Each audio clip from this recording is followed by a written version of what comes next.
The plasma bolt screamed past Commander Kale Zhang's shoulder, and vaporized the marble pillar behind him. Stone fragments peppered his armor as he threw himself sideways, his body slamming against Matriarch Velora's smaller frame, driving her toward the floor. She didn't scream.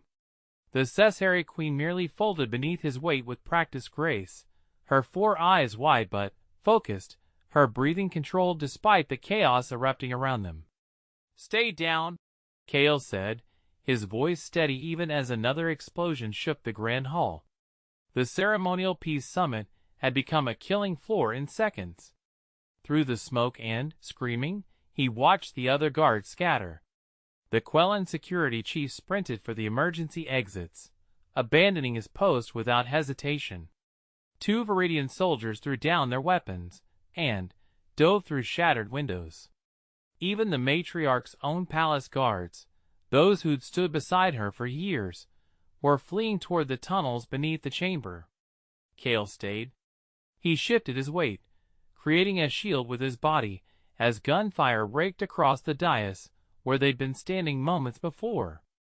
The ambush had been perfectly timed, perfectly executed. Someone had waited until every dignitary stood exposed before triggering the assault.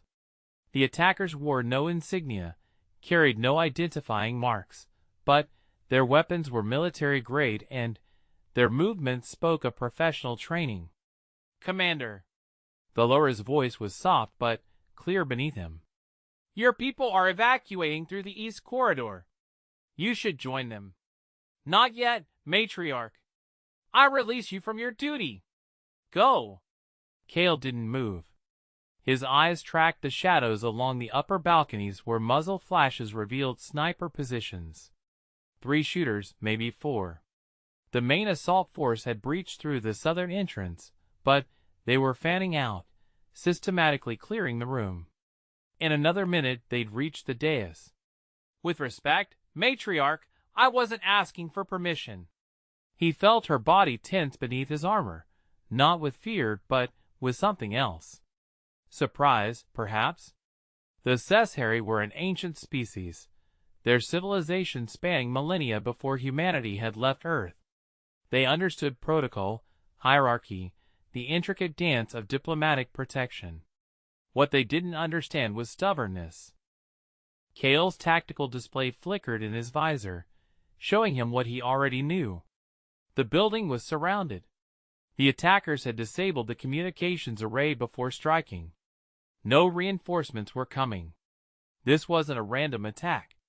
Someone wanted the matriarch dead, and had planned this operation with surgical precision. "There's a maintenance passage behind the throne," Velora whispered. 30 meters to your left. It leads to the old district. Can you run? Yes. Then, when I move, you move. Don't stop. Don't look back. Kale pulled a smoke canister from his belt and hurled it toward the approaching soldiers. The device detonated in a gray cloud that billowed across the chamber, obscuring their position. He grabbed Velora's arm, her skin cool and smooth beneath his gloved hand, and hauled her upright. She was lighter than he expected, her frame delicate despite her height. They ran. Bullets chased them through the smoke, punching through the haze with sharp cracks that echoed off stone walls. Kale fired back without looking, his weapon barking 3-round bursts that bought them precious seconds. The throne room stretched endlessly before them, its grandeur now a liability, every meter of open ground a potential death sentence. Something slammed into Kale's shoulder plate, spinning him halfway around. The impact would have punched through normal armor, would have torn through flesh and bone. His Earth military combat suit absorbed most of it, but the force still staggered him. He kept moving, kept his grip on Velora's arm, kept pushing forward. The maintenance passage appeared through the thinning smoke, a narrow door almost hidden behind decorative tapestries. Kale kicked it open and shoved Velora through. She stumbled but caught herself, her 4 eyes meeting his for just a moment. "Why?" she asked. It was a simple question with a complicated answer. Why stay when everyone else ran? Why risk his life for an alien queen from a species humanity had known for barely 2 decades? Why choose duty over survival? Cale didn't answer. He stepped through the doorway and sealed it behind him, his fingers working the manual lock. The passage beyond was dark and narrow, lit only by emergency strips along the floor. He could hear shouting behind them, the clatter of boots on marble as the attackers reached the dais. "This way," Dolores said, taking the lead now. She moved with confidence through the darkness, her people's superior night vision giving her an advantage. Cale followed, his weapon raised, his sensors straining to detect any pursuit. They descended through maintenance tunnels that smelled of dust and old metal. The sounds of battle faded above them, replaced by the drip of water and their own ragged breathing. Valora moved quickly despite her formal robes, gathering the fabric to keep from tripping. "They'll seal the exits," she said. "This tunnel connects to the Undercity, but they'll have anticipated that. Then we don't use the obvious routes. Commander, they want me dead. Keeping me alive means keeping yourself in danger. I've already lost 3 guards in the initial assault. I won't have your death on my conscience as well." Cale checked his ammunition counter. 40 rounds remaining. Not enough for a sustained firefight, but enough to make their pursuers think twice. "Matriarch, with respect, my conscience is my own business." They reached a junction where 3 passages diverged into darkness. Valora hesitated, her head tilted as if listening for something Cale couldn't hear. Then she moved left, toward what seemed like a dead end. "There's a service elevator ahead," she explained. "Pre-war construction. Most people have forgotten it exists. Will it work? We'll find out." The passage opened into a vertical shaft lined with rusted metal. An ancient platform hung suspended by cables that looked older than Cale's grandfather. Valora stepped onto it without hesitation. The platform groaned but held. Cale joined her, and the whole structure swayed sickeningly. His training had included zero-gravity combat, underwater operations, and high-altitude insertions.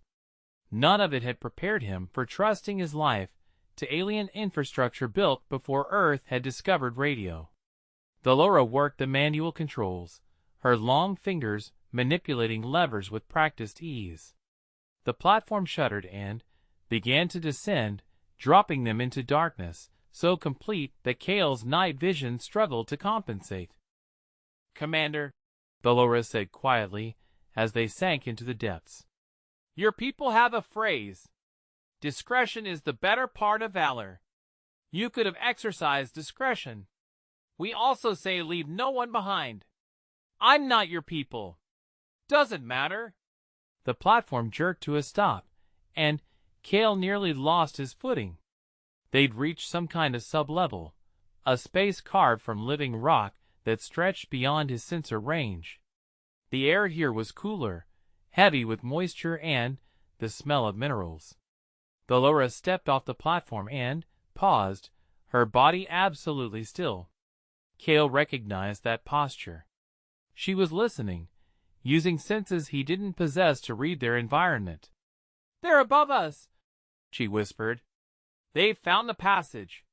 Cale moved to the elevator controls and smashed them with his rifle, but sparks flew, and the platform's cables went slack. It wouldn't stop determined pursuers, but it would slow them down. "How far to safety?" he asked. "There is no safety, Commander." "Not anymore. This attack wasn't random.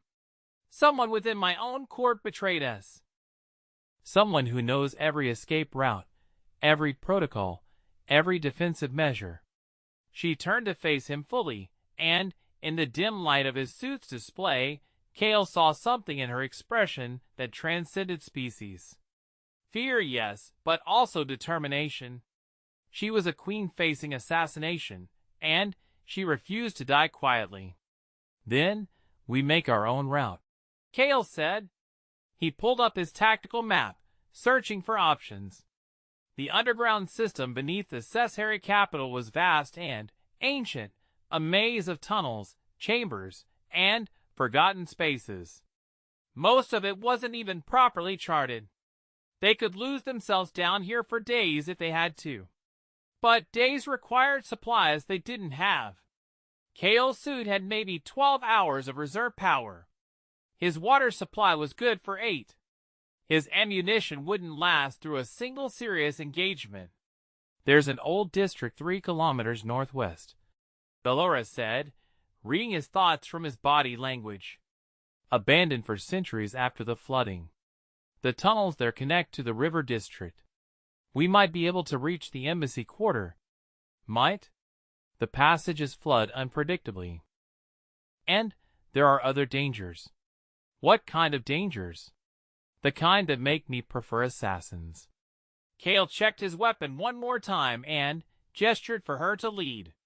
Whatever waited in the darkness ahead couldn't be worse than what pursued them from behind. They moved through spaces humans had never seen, through caverns carved by water and time. The SciFi had built their capital on the bones of older civilizations, layer upon layer of history stacked vertically into the planet's crust. These lower levels predated recorded history, their original purpose lost to time. Somewhere above them, trained killers were hunting their queen. Down here, in the ancient dark, a human soldier who should have run was still standing guard. The real question wasn't why Kale had stayed. The real question was whether staying would be enough to keep them both alive. Belora stopped suddenly, raising one hand. Kale froze, his finger resting lightly on the trigger. He heard it then, a sound like breathing, slow and deep, echoing through the cavern spaces. "What is that?" he whispered. "Why I prefer assassins," Belora replied. The sound grew louder, closer. Something massive was moving in the darkness, something that had made these depths its home. Kale's sensors couldn't get a clear reading, the interference from the rock and whatever lived down here scrambling his equipment. He raised his weapon, knowing that whatever emerged from the shadows, he would face it. Because that's what he'd chosen when everyone else ran. That's what it meant to stay. The breathing grew louder, and the darkness seemed to take shape, moving toward them with terrible purpose. Kale adjusted his stance, positioned himself between the queen and the approaching threat, and prepared to make his last stand in the forgotten depths beneath an alien city. A shape materialized from the darkness, and it wasn't what he expected. Not a creature, but a group of figures, their movements purposeful and coordinated. Light bloomed suddenly, harsh and artificial, revealing a dozen armed SciFi wearing combat gear that marked them as palace security. But their weapons weren't lowered. They were aimed directly at Belora. "Matriarch," said the lead figure, his voice carrying an edge of satisfaction. "Your presence below the palace has been noted and recorded. The council has declared you unfit to rule. Your protection detail has been officially dissolved. Commander Zhang is no longer authorized to provide security." Kale's mind processed the situation in fractions of a second. This wasn't just an assassination. It was a coup, carefully orchestrated to appear legitimate. They'd driven Belora underground, isolated her, and now they would execute her in the darkness where no witnesses could dispute their official narrative. "The council has no authority to remove me without a formal challenge," Belora said, her voice carrying the weight of centuries of tradition. "You're violating every law of succession. The council acts for the survival of our people. Your diplomatic overtures to humanity have weakened us. Your peace initiatives have made us vulnerable." The lead soldier took a step forward. "Commander, step aside. This is internal SciFi business. Your involvement here is already a diplomatic incident. Don't compound it with violence." Kale didn't move. His weapon remained steady, aimed at the center mass of the lead soldier. I'm providing security to a head of state under an active protection detail authorized by both our governments. That authorization hasn't been officially revoked through proper channels. Until it is, she's under my protection. Your government abandoned this facility 12 minutes ago. Check your command channel. Kale did. The channel was dead, not jammed, but simply silent. His superiors had withdrawn, had written off this situation as a local political matter. The embassy had probably already issued a statement about respecting Cesare internal affairs.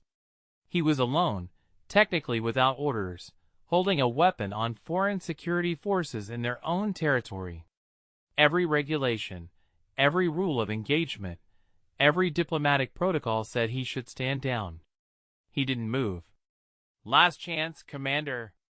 This is not your world. This is not your queen. Step aside. No. The word hung in the air between them, simple and absolute. Kale saw the soldier's finger tighten on his trigger, saw the calculation in the alien's eyes. They hadn't expected resistance. They'd expected the human to run like everyone else. You'll die for her, the soldier said. For a queen not your own. For a species not your own. For a cause that isn't yours. That's not your decision to make. Time seemed to compress. Kale's training took over, his body moving before conscious thought could interfere. He fired a 3-round burst that took the lead soldier in the chest, the impact staggering him backward.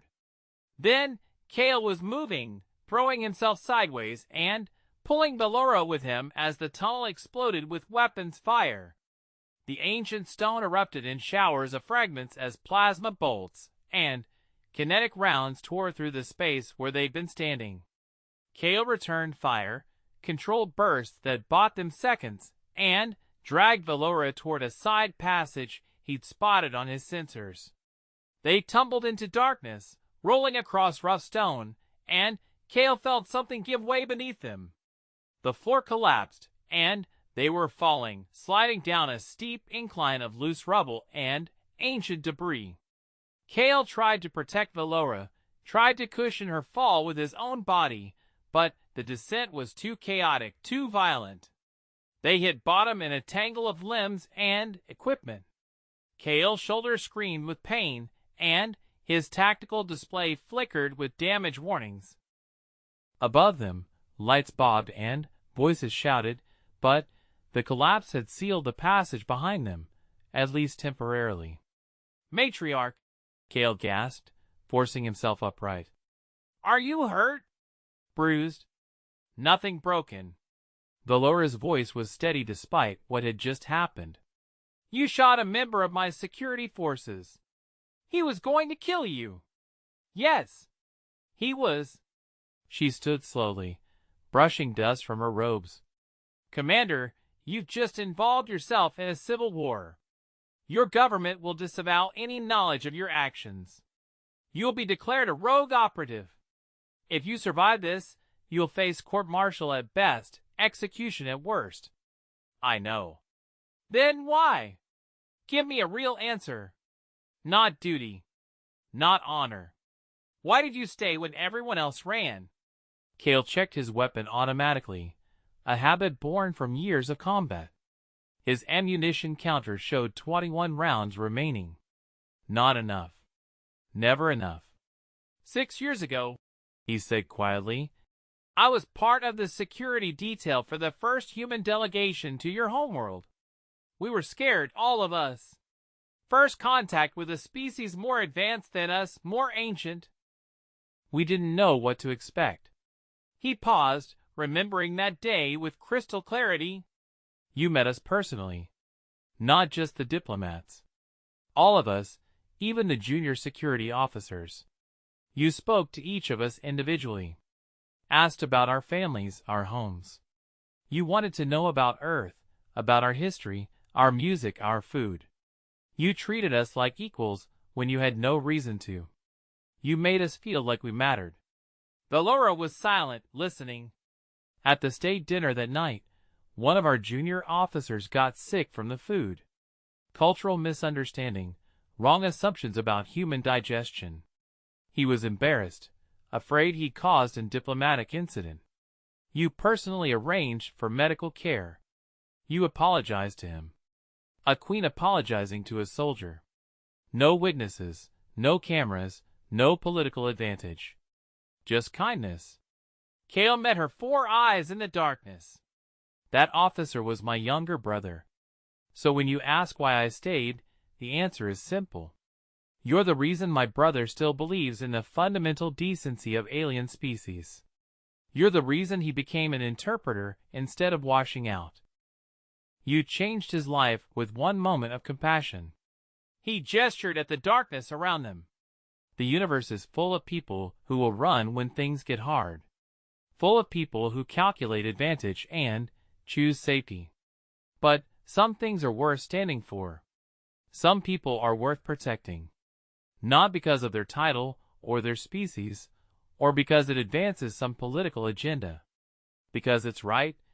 Bellora finished softly. Because it's right. She was quiet for a long moment, and when she spoke again, her voice carried emotions Kale couldn't quite interpret. Your brother. His name is David Zhang. He now heads the linguistic exchange program between our species. I followed his career. You remember him? I remember everyone I've apologized to. It's not a long list. She straightened her robes with a gesture that seemed to restore some of her regal bearing despite the dirt and destruction around them. Commander, I need to reach the river district. There's a safe house there, maintained by loyalists. If I can make contact with the outer provinces, I can rally support against the Council's coup. Then, we keep moving. The passages ahead are dangerous. They flood without warning.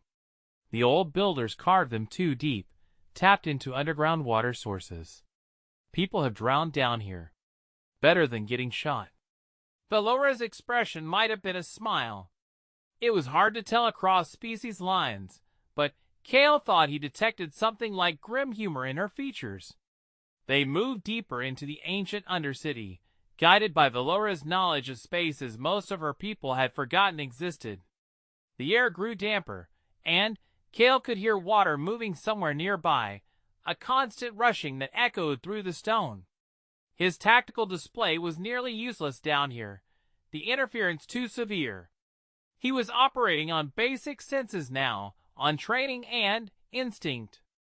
The darkness pressed in from all sides, broken only by the faint light from his suit's emergency illumination. The flooding, Bellora said as they descended another slope. It follows the tides from the surface.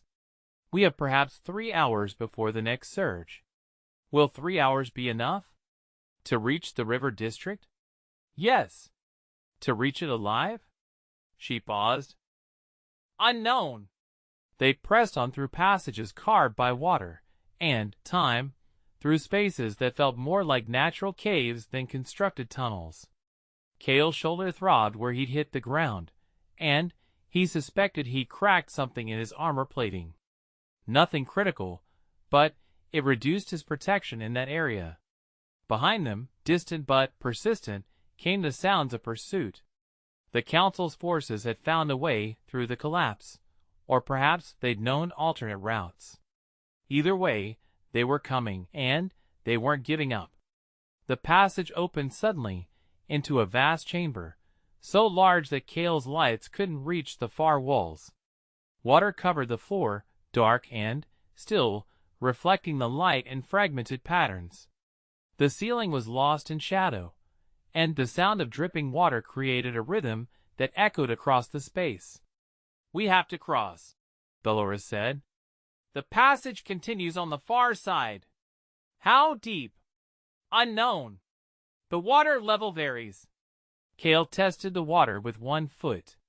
It was cold, shockingly so, and when he stepped in fully it rose to his knees immediately. He helped Bellora into the water, steadying her as she adjusted to the temperature and the uncertain footing beneath. They waded forward, each step careful and deliberate. The bottom was uneven, covered in debris from centuries of abandonment. Twice Kale nearly lost his footing on submerged obstacles, and once Velora slipped, only his quick grab preventing her from going under completely. Halfway across, Kale's sensors picked up movement. Not behind them, but ahead, in the water itself. Something large was displacing liquid, creating ripples that spread across the chamber's still surface. "Matriarch," he said quietly, "what lives down here?" "Many things that should not." The water erupted 20 meters ahead of them, and something rose from the depths. Kale's lights caught it in fragments, pieces of a creature that seemed too large to be real. Scales that gleamed like old metal. Eyes that reflected light with an inner luminescence. A mouth filled with teeth designed for tearing. It was massive, easily 10 meters long, its body serpentine and powerful. The creature regarded them with intelligence that was distinctly unsettling, as if calculating whether they were worth the effort of eating. Kale raised his weapon, knowing it would be useless against something that size. Behind them, the sounds of pursuit grew louder. The Council's forces were entering the chamber, their lights visible now as dancing points in the darkness. They were trapped. A monster ahead, soldiers behind, and water that would slow any attempt to run. Kale made a decision. He handed his weapon to Velora. "Can you use this?" "Adequately." "Good. When I move, you move toward the far shore. Don't stop. Don't look back." "Commander, what are you?" Kale didn't let her finish. He splashed toward the creature, making himself a target, drawing its attention away from Velora. The thing's head swung toward him, tracking his movement, and Kale saw intelligence in those eyes. Not animal instinct, but something more, something that understood threat assessment and tactical advantage. He pulled his last smoke canister and hurled it at the creature's face. The device detonated on contact, releasing its payload directly into the thing's sensory organs. The creature thrashed, momentarily disoriented, and Kale used those precious seconds to swim, pushing through the water with desperate strokes toward a section of wall where ancient carved pillars offered potential cover. Behind him, Velora was moving, using his distraction to make her way toward the far shore.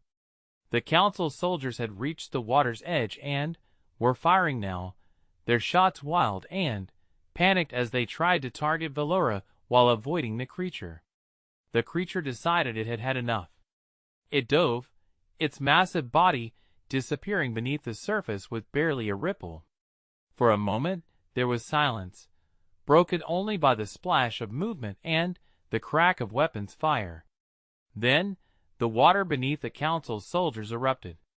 The creature rose like a nightmare, its jaws closing on two soldiers before they could react. Screams echoed across the chamber, and, suddenly, the pursuit became a desperate scramble for survival as the remaining forces tried to retreat. Kale used the chaos to reach the pillars.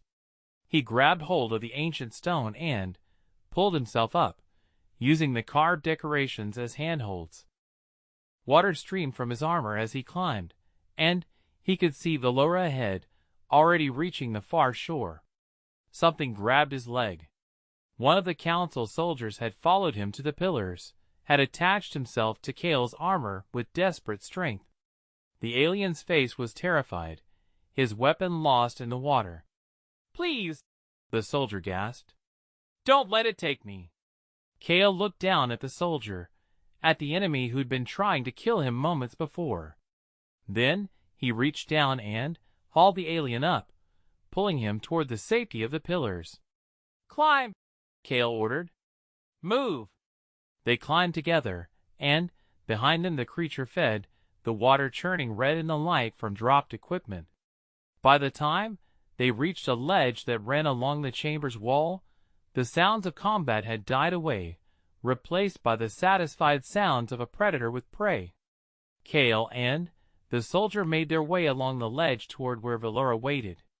The alien kept his distance, clearly uncertain whether Kale would suddenly remember they were enemies. They reached the far shore, pulling themselves from the water onto dry stone.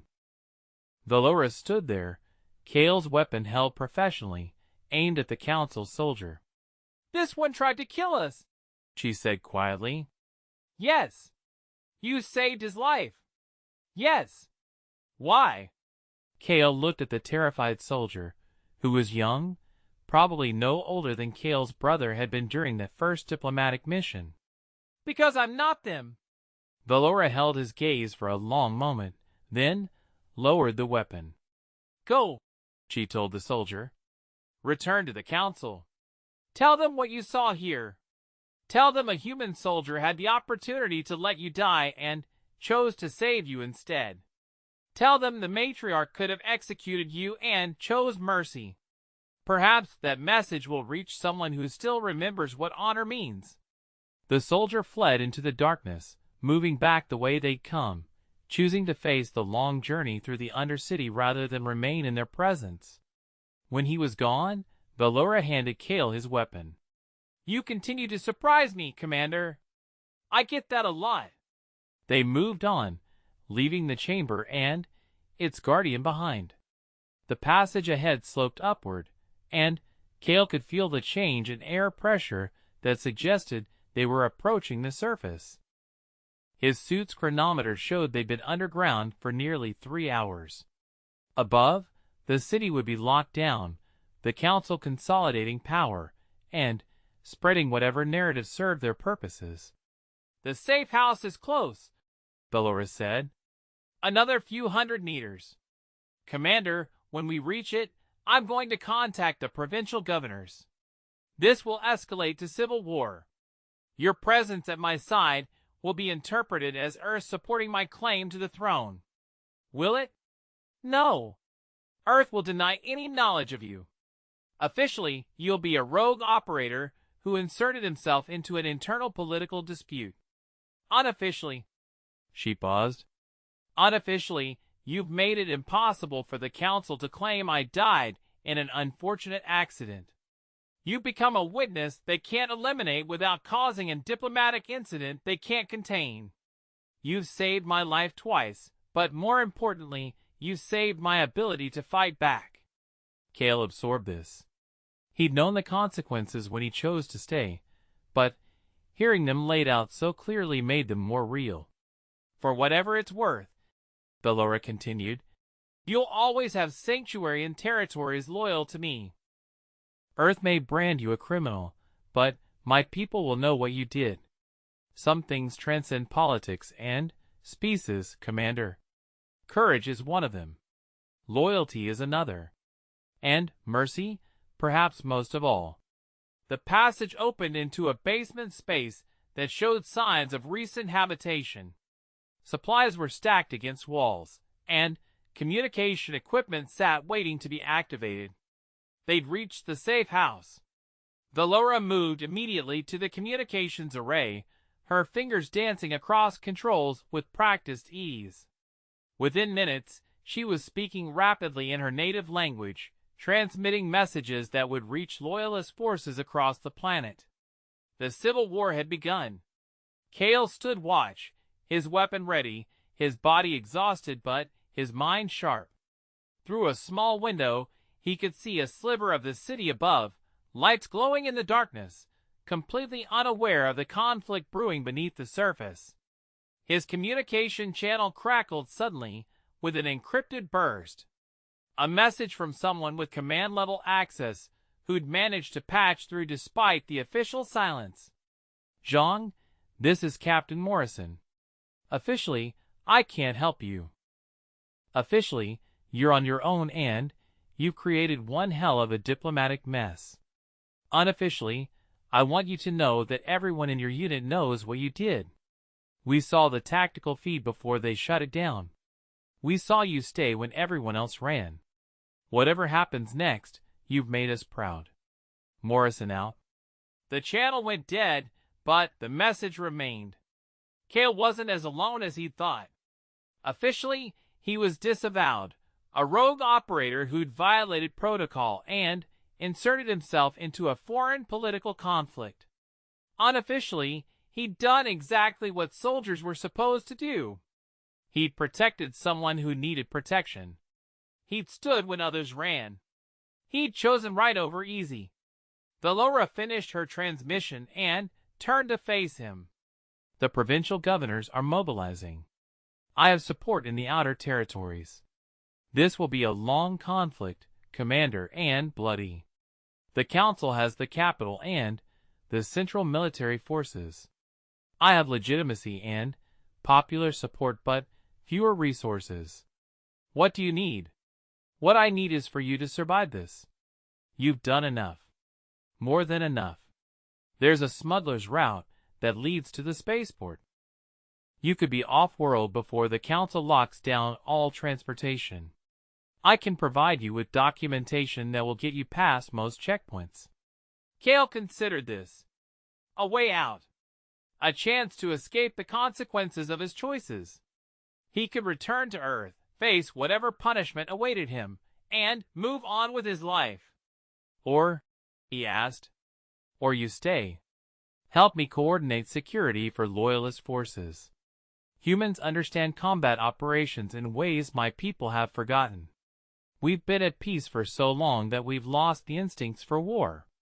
Your tactical knowledge could save lives, could shorten this conflict, could minimize casualties on both sides. You're asking me to help you fight a civil war. I'm asking you to finish what you started. You saved my life. Now help me save my people from a council that would rather rule through fear and assassination than trust in the principles our civilization was built on. Kale looked at his weapon, at his armor covered in dust and scored by enemy fire. He thought about his brother, about the diplomatic mission 6 years ago, about the moment when a powerful alien queen had shown compassion to a frightened young officer. He thought about the soldier he'd pulled from the water, the enemy he'd saved instead of letting die. He thought about the choice between easy and right, between running and staying, between abandoning someone and standing guard. Matriarch, he said, I'm going to need better equipment, tactical maps of the capital's defenses, and a way to contact Loyalist commanders in the field. The Laura's expression was definitely a smile this time. That can be arranged. And coffee. If I'm going to help you fight a war, I need coffee. Coffee can also be arranged. Though I warn you, Sesshari coffee is significantly stronger than Earth standard. Good. They stood together in the basement safe house, a human soldier and an alien queen, preparing to face a conflict that would reshape their worlds. Above them, the city continued its normal rhythms, unaware that everything had changed. Below, in the forgotten spaces where fear and courage had collided, a choice had been made that would echo across both their species. Kale Zhang had stayed when everyone else ran. Now he would see that choice through to whatever end awaited them, because some things were worth standing for, and some people were worth protecting, regardless of what species they belonged to or what consequences followed. In the end, that was what made humanity different. Not their technology, or their weapons, or their tactical brilliance. Their stubborn refusal to abandon their principles when it would have been easier to run. Their bone-deep belief that doing the right thing mattered more than doing the safe thing. Their willingness to risk everything for someone they barely knew, simply because it was right. The Laura began laying out tactical maps, showing him defensive positions and supply lines. Kale studied them with professional attention, already formulating strategies and identifying vulnerabilities. The war had begun, and he was no longer just a guard protecting a queen. He was a soldier standing for a principle that transcended species and politics, a principle as simple and profound as the choice he'd made when the plasma bolt started flying and everyone else had fled. Some things were worth staying for, worth fighting for, worth risking everything for. Honor was one. Justice was another. And the radical idea that compassion mattered more than power, that mercy defined civilization better than strength, that choosing right over easy was what separated people from monsters, regardless of how many eyes they had or what world they called home. The real battle was just beginning, but Kale Zhang had already won the only fight that truly mattered. He'd proven that when the universe demanded you run, when survival meant abandonment, when every logical calculation said to save yourself and let others fall, a human could look at all that logic and say one simple word that changed everything: no. And in that refusal, in that stubborn, magnificent defiance of self-preservation in favor of principle, lay the thing that would make humanity remembered long after empires fell and civilizations crumbled. Not their weapons, not their ships, not their technology. Their choice to stand when everyone else ran, and their willingness to pay whatever price that choice demanded. 3/3